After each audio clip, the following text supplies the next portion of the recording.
A gente está em 1943, auge da Segunda Guerra Mundial. E é nesse cenário que os aliados bolam uma das operações de despistamento mais audaciosas, para dizer o mínimo, de toda a história. A gente vai conhecer a história de como um cadáver, uma identidade completamente inventada e uma rede de mentiras super bem feita conseguiram enganar o próprio Hitler e, com isso, mudar o rumo da guerra. Bom, vamos direto ao ponto. A nossa história já começa no meio da ação. Pensa só, um pescador de sardinhas, um cara chamado José Antônio Rei Maria, tá lá no barco dele quando vê alguma coisa na água. E olha, não era um peixe, era o corpo de um homem, já inchado, sabe, boiando de bruços. Só que não era um corpo qualquer, de jeito nenhum. O homem estava de uniforme, parecia um oficial aliado, talvez vítima de um acidente de avião, quem sabe. E o detalhe mais importante, o mais crucial de tudo, tinha uma maleta preta acorrentada no pulso dele. Isso já indicava que ele carregava algo muito, muito importante. E essa frase do Churchill, ela resume perfeitamente a genialidade meio macabra por trás de todo esse plano. Era uma aposta, né? Uma que misturava o respeito pela morte com uma criatividade bem sombria, típica da espionagem. Quase como uma risada na cara do perigo. Mas então, quem era esse Major Martin? E o que diabos tinha dentro daquela maleta?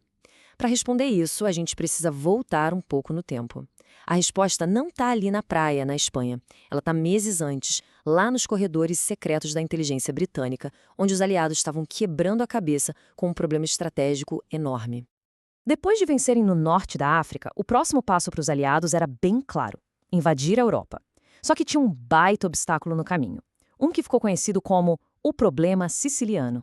Churchill tinha um apelido para a Itália: o ventre mole da Europa. E a porta de entrada para esse ventre mole era a ilha da Sicília. Qual era o problema? Bom, era óbvio demais. Simples assim. E o próprio Churchill resumiu a coisa toda perfeitamente. Ele sabia, e os alemães também sabiam, que a Sicília era o alvo mais lógico. Um ataque direto ali, sem nenhuma surpresa, seria um verdadeiro massacre para as tropas aliadas. Não tinha como. E olha, os números não mentem sobre o tamanho do desafio. As forças do eixo, com tropas italianas e alemãs, eram muito maiores que as dos aliados naquela região. Eles já estavam lá, entrincheirados, esperando. Então o elemento surpresa não era só uma boa ideia, era uma questão de sobrevivência. Então era isso. Os aliados precisavam de uma verdadeira obra-prima de enganação para conseguir tirar as tropas do Hitler da Sicília. E a solução veio de dois oficiais de inteligência, digamos, bem excêntricos. Eles pegaram uma tática de espionagem antiga, aquela de deixar documentos falsos para o inimigo achar, e resolveram dar uma bela melhorada nela. E quem eram esses caras? De um lado, Ewan Montague, um advogado super inteligente.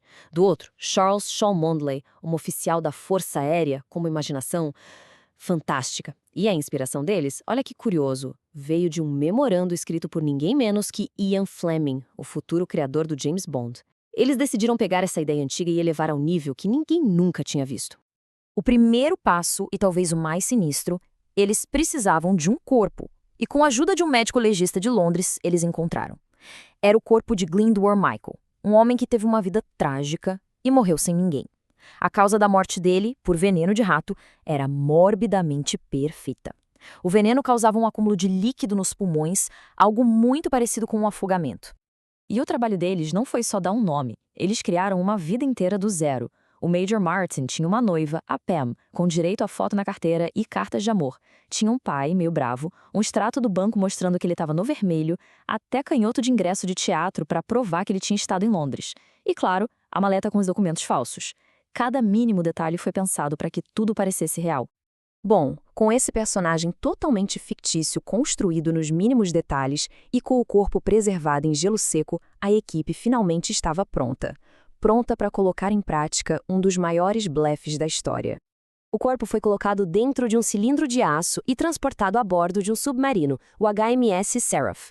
E o destino, o Elva, na Espanha, não foi escolhido por acaso. Eles sabiam que lá tinha um agente alemão muito ativo, muito bom no que fazia. Era certeza que qualquer informação que chegasse nas mãos dele iria direto para o alto comando em Berlim. Eram 4h15 da manhã. A tripulação levou o cilindro para o convés. Num momento bem solene, o comandante leu o Salmo 39 e o corpo do Major Martin foi delicadamente colocado na água. As próprias hélices do submarino ajudaram a empurrá-lo em direção à costa. A aposta de altíssimo risco tinha começado. Pronto, a isca estava na água. Agora, para a equipe lá em Londres, era só esperar e torcer para os alemães morderem. E olha, eles não só morderam, eles engoliram a isca, a linha, o anzol, tudo. O plano funcionou, nossa, funcionou melhor do que qualquer um poderia ter imaginado. Exatamente como eles previram, as autoridades espanholas passaram os documentos para a inteligência alemã. E Hitler, que já vivia paranoico com a ideia de uma invasão pelos Balcãs, acreditou naquilo sem piscar. Ele mandou mover tropas de elite, incluindo uma divisão Panzer inteirinha, para a Grécia. E com isso, as defesas da Sicília ficaram perigosamente enfraquecidas. E isso aqui mostra o sucesso total da operação. A confirmação final veio pelas decodificações da máquina Enigma. Os aliados conseguiram ler as mensagens alemãs e viram que eles estavam movendo as tropas exatamente como o plano falso sugeria. A mensagem codificada enviada para Churchill resumia tudo. A mentira foi um sucesso estrondoso. E o impacto disso tudo, que ficou claro logo na invasão da Sicília, só foi possível graças ao homem que, de fato, existiu. Então, no dia 9 de julho de 1943, os aliados desembarcaram na Sicília.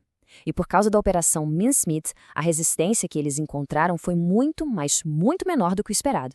Uma campanha militar que eles achavam que ia durar 90 dias acabou em 38.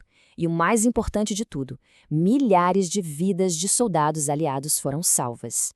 Quer dizer, o herói que enganou Hitler, o Major William Martin, ele nunca existiu. Foi uma invenção. Mas o homem que tornou tudo aquilo possível, Glyndwr Michael, esse sim era real. A vida dele foi marcada pela tragédia, pela pobreza, mas a sua morte, que teria sido anônima, acabou se tornando um dos atos mais importantes da guerra, salvando um número incontável de pessoas. E por décadas, por mais de 50 anos, o túmulo dele lá em Elva tinha o nome do herói de mentira, William Martin.